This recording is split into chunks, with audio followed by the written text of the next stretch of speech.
Sa kaugnay na balita, pamahalaan sinisikap na maibalik na sa normal ang pamumuhay ng mga taga-Eastern Visayas mahigit isang linggo matapos manalasa ang bagyong Yolanda.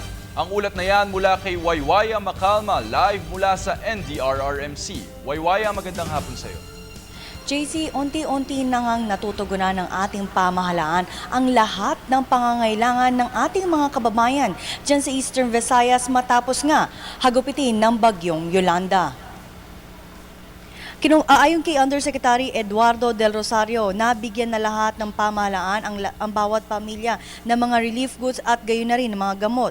At bukod sa relief goods na kanilang misyon na masustain ito ng ilang araw, ay naibabalik na rin ang supply ng tubig sa Tacloban City.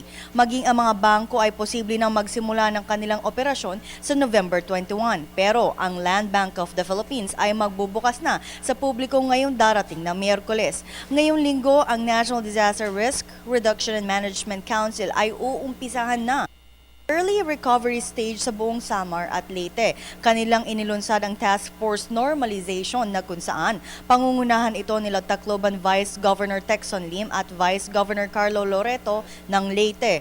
Nauna nang binanggit nitong Sabado ni Del Rosario na balak nga magtayo ng tent city ang pamahalaan para sa mga temporary shelters ng mga nasalanta ng bagyo. Sa ngayon ay mayroon 14 naman na truck at bus ang kasalukuyang naglo-load kasama ang relief goods sa Matnog Port.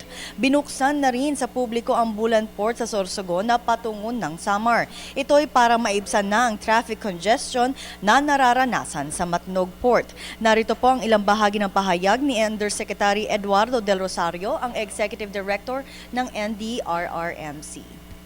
Of yesterday, a total of 430,435 family food packs were already distributed in the whole of Region 8, and hundreds of thousands more are now in the pipeline. And as we speak now, we have 14 trucks and buses from DSWD being loaded in a landing craft in Matnog for distribution in affected areas. In Matnog bottleneck, na it was reported for a number of days na meron tayong masyadong queuing, umaabot ng 3 to 5 kilometers.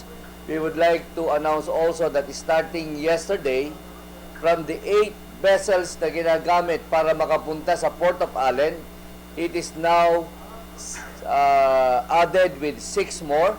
So from 8 ang normal, naging 14 landing craft vessels ang ginagamit para ma-accommodate yung mas maraming na naka-queue ngayon sa Port of Matnog.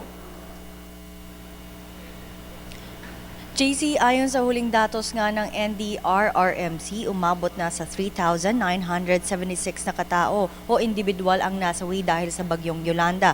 Karamihan dito ay nagmula sa Region 8 na nagtala sa 1,574.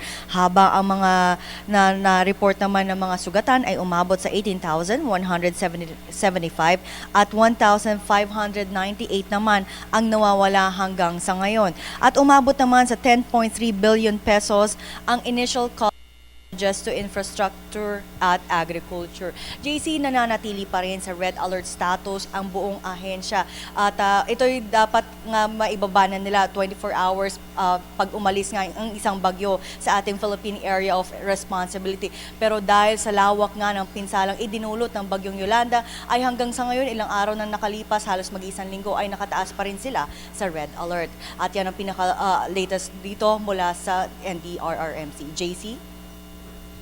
Maraming salamat sa iyo, Waywaya Macalma.